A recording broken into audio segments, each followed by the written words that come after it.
चलिए तो क्लास शुरू करते हैं। उम्मीद करता हूं आप स्वस्थ होंगे, मस्त होंगे, तंदुरुस्त होंगे। अभी जो क्वेश्चन सोल्व करने जा रहे हैं वह है औपनिवेशिक शहर, नगरीकरण, नगर योजना एवं स्थापत्य। तो इस चैप्टर के जो महत्वपूर्ण ऑब्जेक्टिव क्वेश्चंस हैं इसे सोल्व करेंगे। तो यह सिर्फ बिहार बोर्ड के स्टूडेंट्स के लिए ही नहीं बल्कि जो अन्य बोर्ड है उसमें भी, और साथ ही प्रतियोगिता परीक्षाओं के छात्रों के लिए भी बहुत ही उपयोगी है। तो चलिए चलते हैं इस चैप्टर के महत्वपूर्ण ऑब्जेक्टिव क्वेश्चंस की तरफ। लेकिन उससे पहले मैं आपसे कहूंगा कि ये जो वीडियो देखते हैं और ससर जाते हैं, इससे काम चलने वाला है नहीं। चैनल को सब्सक्राइब भी कर दिया कीजिए, लाइक भी कीजिए, शेयर भी कीजिए। आपको भी फायदा हो, मेरा भी फायदा हो, काम चलता रहे। तो चलिए चलते हैं इस चैप्टर के महत्वपूर्ण ऑब्जेक्टिव क्वेश्चंस की तरफ। और पहला क्वेश्चन आपके सामने यह रहा कि भारत की राजधानी कलकत्ता से दिल्ली कब स्थानांतरित हुई। यानी भारत की राजधानी जो है वह कलकत्ता से दिल्ली में कब बदल दिया गया। और ऑप्शंस आपके सामने है 1910 में, 1912 में, 1909 में या 1911 में। तो अभी जो है भारत की राजधानी वह नई दिल्ली है, लेकिन पहले जो भारत की राजधानी थी वह कलकत्ता हुआ करती थी। तो कलकत्ता से दिल्ली कब बदल दिया गया? तो जब लॉर्ड हार्डिंग का शासनकाल आया तो उन्होंने अपने शासनकाल में 1911 ईस्वी में कलकत्ता से दिल्ली जो है सो स्थानांतरित कर दिया। तो इसलिए इसका सही उत्तर है ऑप्शन डी 1911। चलिए चलते हैं नेक्स्ट क्वेश्चन की तरफ। और अगला क्वेश्चन आपके सामने है विक्टोरिया टर्मिनस किस स्थापत्य शैली का उदाहरण है? विक्टोरिया टर्मिनस यह क्या है? रेलवे का जो है मुख्यालय हुआ करता था बंबई में, जो अभी वर्तमान समय में इसी का नाम बदलकर छत्रपति शिवाजी टर्मिनस कर दिया गया है। तो यह जो है किस शैली का उदाहरण है? और ऑप्शंस आपके सामने है नवगाथिक का, या इंडो सारासेनी का, नव शास्त्रीय का, या इनमें से कोई नहीं। तो इसका जो सही उत्तर है वह है ऑप्शन ए नवगाथिक। नवगाथिक यह जो है वह गिरजा से रिलेटेड वर्ड है, और यह एक ऐसी शैली है जिसमें ऊंची ऊंची इमारतें, खूबसूरत इमारतें का निर्माण किया जाता है। चलिए नेक्स्ट क्वेश्चन की तरफ चलते हैं। और अगला क्वेश्चन है पुर्तगालियों ने गोवा पर कब अधिकार किया? पुर्तगालियों ने गोवा पर कब अधिकार किया? और ऑप्शंस आपके सामने है 1509 में, 1515 में, 1510 में, या 1512 में। तो पुर्तगालियों ने गोवा पर जो अधिकार किया वह 1510 में किया था, इसलिए इसका सही उत्तर है ऑप्शन सी। चलिए नेक्स्ट क्वेश्चन। और अगला क्वेश्चन है स्वेज नहर व्यापार हेतु खोली गई, यानी स्वेज नहर को व्यापार के लिए कब खोला गया? और ऑप्शंस आपके सामने है 1870 में, 1869 में, 1878 में, या 1860 में। तो स्वेज नहर को व्यापार के लिए जो खोला गया था वह 1869 में खोला गया था, इसलिए इसका सही उत्तर है ऑप्शन बी। Next question. और अगला क्वेश्चन है आपके सामने कि 7 द्वीपों का नगर किसे कहा जाता है? बंबई को, शिमला को, कलकत्ता को, बेंगलोर को।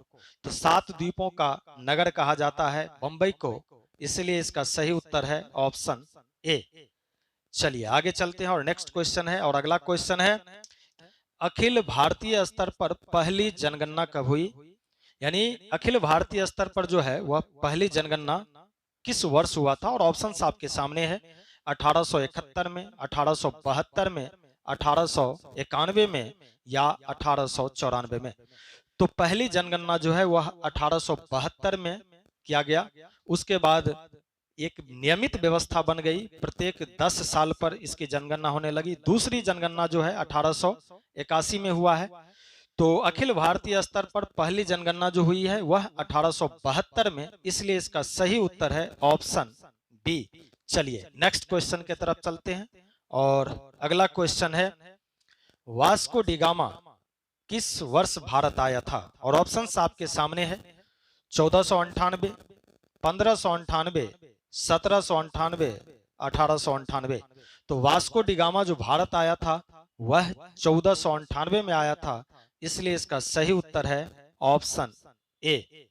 नेक्स्ट क्वेश्चन की तरफ चलते हैं और अगला क्वेश्चन है आपके सामने कि कलकत्ता में सर्वोच्च न्यायालय की स्थापना कब की गई।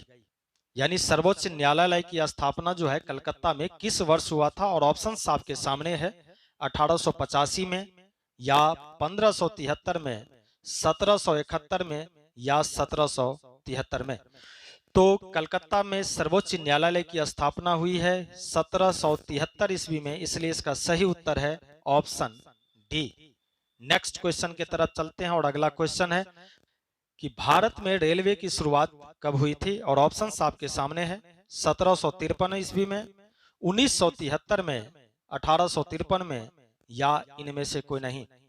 तो भारत में जो रेलवे की शुरुआत है वह है 16 अप्रैल 1853 ईस्वी में, और यह जो है सो कहां से कहां तक, तो विक्टोरिया टर्मिनस जो अभी वर्तमान में बदला हुआ नाम है उसका क्या, छत्रपति शिवाजी टर्मिनस, वहां से लेकर के ठाणे तक के बीच की दूरी तक वह ट्रेन सफर किया था, और उसकी दूरी जो है वह 35 किलोमीटर है। यह टाइम दोपहर का था और इसको तय करने में 1 घंटा 15 मिनट का समय लगभग लगा था। तो इसका जो सही उत्तर है वह है ऑप्शन सी 1853 ईस्वी। चलिए नेक्स्ट क्वेश्चन की तरफ चलते हैं और अगला क्वेश्चन है गेटवे ऑफ इंडिया का निर्माण कब हुआ। गेटवे ऑफ इंडिया का निर्माण कब हुआ था, और ऑप्शंस देखें 1910 में, 1912 में, 1911 में या 1914 में। तो गेटवे ऑफ इंडिया का जो निर्माण हुआ है वह हुआ है 1911 में, इसलिए इसका सही उत्तर है ऑप्शन सी। चलिए नेक्स्ट क्वेश्चन की तरफ चलते हैं और अगला क्वेश्चन है इंडिया गेट का निर्माण कब हुआ था, और ऑप्शंस आपके सामने है 1911, 1921, 1931 या 1941। तो इंडिया गेट का जो निर्माण हुआ है वह 1931 में है, इसलिए इसका सही उत्तर है ऑप्शन सी। चलिए नेक्स्ट क्वेश्चन की तरफ चलते हैं और अगला क्वेश्चन है तुम जो इतना मुस्कुरा रहे हो किस उत्तर को छुपा रहे हो। खैर ये क्वेश्चन नहीं है, आपको आता है इसलिए आपकी चेहरा पे मुस्कुराहट है। क्वेश्चन आपके सामने ये रहा कि गेटवे ऑफ इंडिया कहां स्थित है, और ऑप्शंस देखें बॉम्बे, दिल्ली, मद्रास, कलकत्ता। तो गेटवे ऑफ इंडिया जो है वह बॉम्बे में स्थित है, इसलिए इसका सही उत्तर है option A. Next question British शासन काल में भारत धन प्रवास का सिद्धांत किसने प्रतिपादित किया। क्वेश्चन आप दोबारा सुने, ब्रिटिश शासन काल में भारत में धन प्रवास का सिद्धांत किसने प्रतिपादित किया, और ऑप्शंस आपके सामने है आरसी दत्त ने, दादा भाई नौरोजी ने, एम.एन. राय ने या एडम स्मिथ ने।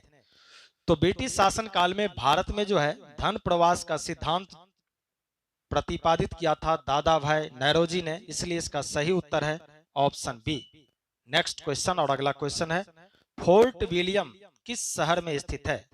फोर्ट विलियम किस शहर में स्थित है, और ऑप्शन है बंबई, मद्रास, दिल्ली या कोलकाता। तो फोर्ट विलियम जो है वह कोलकाता में स्थित है, इसलिए इसका सही उत्तर है option D. Next question gateway of India किस शैली का उदाहरण है।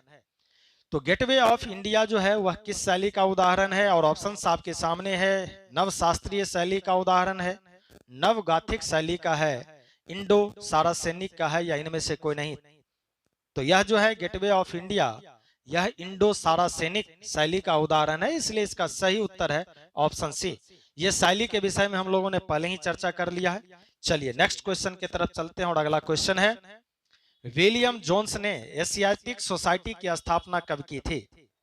क्वेश्चन आप दोबारा सुने, विलियम जोन्स ने एशियाटिक सोसाइटी की स्थापना कब की थी, और ऑप्शंस आपके सामने है 1784 में, 1835 में, 1861 में या 1902 में। तो विलियम जोन्स ने एशियाटिक सोसाइटी की स्थापना किया था 1784 में, इसलिए इसका सही उत्तर है ऑप्शन ए। चलिए नेक्स्ट क्वेश्चन की तरफ चलते हैं और अगला क्वेश्चन है, चौल इमारतें किस नगर की प्रमुख विशेषताएं हैं? चौल इमारतें जो ऊंची ऊंची बिल्डिंग्स है वह किस नगर की प्रमुख विशेषताएं हैं? दिल्ली, मुंबई, मद्रास या कलकत्ता? तो वह बंबई की प्रमुख विशेषताएं हैं, इसलिए इसका सही उत्तर है ऑप्शन बी। नेक्स्ट क्वेश्चन है,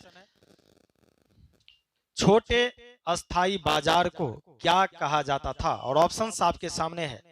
छोटे अस्थाई बाजार को क्या कहा जाता था? कस्बा या सिविल लाइंस, गंज या व्हाइट टाउन? तो छोटे अस्थाई बाजार को गंज कहा जाता था, इसलिए इसका सही उत्तर है ऑप्शन सी। चलिए इसके अतिरिक्त जो इस चैप्टर के सबसे महत्वपूर्ण क्वेश्चन है, जो पॉइंट्स में इंडिकेट किए गए हैं, जो स्क्रीन पे आपको दिखाई देता है, इसे भी याद रखना है, जो बहुत ही महत्वपूर्ण है। और यह सभी के लिए, चाहे वो प्रतियोगिता परीक्षाओं की तैयारी करने वाले स्टूडेंट्स हों या किसी भी बोर्ड के स्टूडेंट्स हों, सभी के लिए महत्वपूर्ण है। तो इसे भी आप याद रखें। चैनल को आप सब्सक्राइब कर लें, लाइक करें, शेयर करें, कमेंट करें। मिलते हैं नेक्स्ट वीडियो में नेक्स्ट चैप्टर के साथ। तब तक बने रहें इंग्लिश यात्रा के साथ। बहुत बहुत धन्यवाद।